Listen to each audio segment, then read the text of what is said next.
وَلَنَبْلُوَنَّكُمْ بِشَيْءٍ مِّنَ الْخَوْفِ وَالْجُوعِ وَنَقْصٍ مِّنَ الْأَمْوَالِ وَالْأَنفُسِ وَالثَّمَرَاتِ وَبَشِّرِ الصَّابِرِينَ۔ فرمایا میں ضرور تمہیں آزماؤں گا، میں ضرور تمہیں آزماؤں گا، خوف دے کر، جانوں مالوں پھلوں کی کمی دے کر، اور اگر تم نے صبر کیا تو میرے محبوب انہیں جنت کی اور میری رحمت کی خوشخبری سنا دیجئے۔ اگر کوئی نیک بیمار پڑ جائے تو اس کی اللہ آزمائش فرما رہا ہوتا ہے، اس کی اللہ آزمائش کرتا ہے، اللہ تبارک و تعالیٰ اس پر فضل فرماتا ہے، اس کی آزمائش کرتا ہے۔ پھر ان مصیبتوں پر جو شخص صبر کرے، رب فرماتا ہے اگر میری رضا پہ راضی ہو گیا تو ان اللہ مع الصابرین، باقی نیکیوں پر میں ثواب دیتا ہوں، اور جو کوئی صبر کرتا ہے رب فرماتا ہے میں اس کا بن جایا کرتا ہوں، صبر کرنے والوں کے ساتھ ہو جاتا ہوں۔ اور جب اللہ آزمائش ڈالتا ہے نا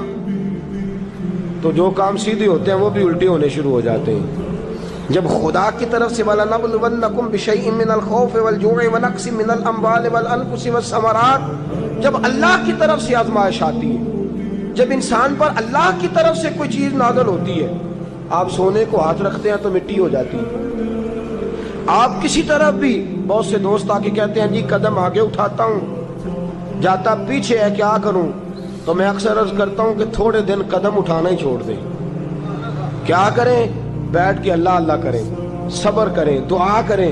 کچھ وقت انسان پر ایسا ہوتا ہے، تلک الایام نداولها بین الناس، جو اللہ نے انسان کے دن بدل کے رکھنے ہوتے ہیں، کچھ وقت ایسا ہو، پھر ایک وقت آتا ہے کہ وہی انسان مٹی میں ہاتھ رکھتا ہے تو اللہ اسے سونا بنا دیتا ہے۔ رب آزمائش کرتا ہے، رب آزماتا ہے۔ جو لوگ مصیبتوں پر صبر کرتے ہیں، جو لوگ مصیبتوں پر صبر کرتے ہیں، سید عالم نور مجسم شفیع معظم صلی اللہ تعالی علیہ وسلم نے فرمایا، رب فرماتا ہے ایک بندہ اللہ کی بارگاہ میں کھڑا ہوا، قیامت کا دن ہے، فرشتے نامہ اعمال کھولنے لگے۔ اللہ نے فرمایا فرشتوں تمہیں پتہ ہے میں نے اسے دنیا میں بڑے دکھ دیے تھے، اس پر بڑی آزمائشیں آئی تھیں، اس نے زندگی بڑی تکلیف میں گزاری تھی، تمہیں خبر ہے؟ یا اللہ ہم جانتے ہیں، بڑا صابر ہے، بڑا صابر ہے، اس نے صبر کے ساتھ وقت گزارا، صبر کے ساتھ اپنے اوقات کو طے کیا۔ رب فرماتا ہے جو اتنا صبر کرے میں اس کا نامہ اعمال ٹٹولوں، اس کا نامہ اعمال کھولتے ہوئے مجھے شرم آ رہی ہے، سارا کچھ لپیٹ دو اور بغیر حساب کتاب اسے جنت میں داخل کر دو۔ یہ صبر کرنے والا ہے، یہ صبر کرنے والا ہے۔ بڑی خوبصورت حدیث، بڑی بخاری شریف میں موجود ہے۔ بخاری شریف کی یہ حدیث ایسی ہے جسے میں جب بھی پڑھتا ہوں میں چوم لیتا ہوں۔ حدیث کیا ہے؟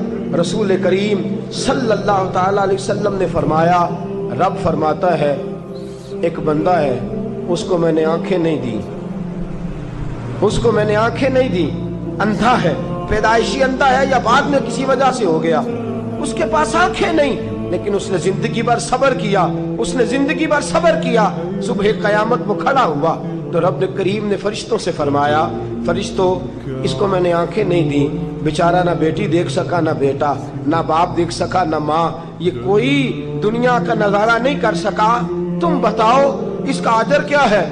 فرشتے کہتے ہیں مولا جنت کا اعلیٰ درجہ دے دے، اللہ اسے بے حساب بخش دے۔ رب فرماتے اس نے ساری زندگی بغیر آنکھوں کے صبر کیا ہے، اسے صرف جنت نہیں ملے گی بلکہ آج اسے اس کا رب اپنا دیدار بھی کرائے گا۔ فرمایا قیامت میں لوگ جنت کے نظارے کریں گے اور یہ اللہ کا دیدار کرے گا، اس کو رب کریم کے جلوے دکھائے جائیں گے، اس لیے کہ یہ صابر رہا۔ اور میرے اعلیٰ حضرت فاضل بریلوی رحمۃ اللہ علیہ فرماتے ہیں جو صابر ہوتا ہے نا، توجہ ہے آپ کی، میری بات کی سمجھ آ رہی ہے؟ اعلیٰ حضرت فرماتے ہیں بڑا قیمتی جملہ، فرماتے ہیں جو صابر ہوتا ہے وہ سکون میں ہوتا ہے۔ شیخ سعدی رحمۃ اللہ تعالیٰ علیہ کے پاس ایک شخص آیا، کہنے لگا حضرت جی دیکھیں نا میرے پاس اتنے بھی پیسے نہیں کہ میں جوتے لے سکوں۔ وہ فرمایا صبر کر اللہ دے گا۔ کہنے لگا جی صبر ہی کیا ساری عمر، اس نے جوتے لینے کے برابر بھی پیسے نہیں دیے، ننگے پاؤں پھر رہا ہوں۔ شیخ سعدی رحمۃ اللہ تعالیٰ علیہ نے اس کا بازو تھاما، ایک گھر میں لے گئے، دروازے پہ دستک دی، گھر کا مالک باہر آیا، اس نے دونوں طرف بیساکھیاں پکڑی ہوئی ہیں، ٹانگیں تو ہیں پر پیر ہی کوئی نہیں۔ فرمانے لگے بتا یہ اچھا ہے کہ تو، کہنے لگا جی میں آپ سے بھی معافی مانگتا ہوں، اپنے رب سے بھی معافی مانگتا ہوں۔ نبی پاک صلی اللہ تعالی علیہ وسلم نے فرمایا خدا اگر تجھے مصیبت دیتا ہے نا، اور ان مصیبتوں پر جب اللہ تجھے قیامت میں اجر دے گا تو تیرا دل چاہے گا کاش سکون ہوتا ہی نہ، آزمائشیں ہی آزمائشیں ہوتی، تو وہ اجر دیکھے گا۔ وہ کسی دانشور نے کہا تھا کہ میرا باپ انتقال کر گیا، 6 مہینے گزرے تو میرا 18 سال کا بیٹا بھی انتقال کر گیا۔ کہنے لگے میں نے اپنے 80 سال کے باپ کا جنازہ اٹھایا تو میری کمر نہیں جھکی، لیکن جب 18 سال کے بیٹے کا جنازہ اٹھانے لگا تو میری کمر جھک گئی، اور رو کے کہنے لگا لوگوں باپ کا جنازہ پڑھنا آسان ہے، دعا کرو کسی کو بیٹے کا جنازہ نہ پڑھنا پڑ جائے، بڑا مشکل کام ہے، بڑا کٹھن مرحلہ ہے۔ حضرت ابو ہریرہ رضی اللہ تعالیٰ عنہ فرماتے ہیں اللہ کے محبوب صلی اللہ تعالیٰ علیہ وآلہ وسلم کے صاحبزادے جناب ابراہیم علیہ السلام فرماتے ہیں حضور کے صاحبزادے آپ رات کو جب ان کی ولادت ہوئی تو نبی کریم علیہ السلام ہمارے درمیان آئے۔ جاگیے ذرا غور فرمائیے گا بات پہ۔ سید عالم صلی اللہ علیہ وسلم تشریف لائے اور ہم نے حضور کے چہرے کو چمکتے دیکھا۔ ہم نے کہا یا رسول اللہ موڈ مبارک بڑا اچھا ہے، حضور کوئی خیر کی خبر ہے؟ فرمایا مجھے مبارک دو، اللہ نے مجھے بیٹا عطا فرمایا ہے۔ فرماتے ہیں اگلے ہی دن، ایک روایت ہے کچھ عرصے کے بعد، ایک روایت ہے اگلے ہی دن ظہر کے بعد میرے محبوب نے پیار کرنے کے لیے بیٹا اٹھایا اور صاحبزادے کی سانسیں اکھڑنے لگی۔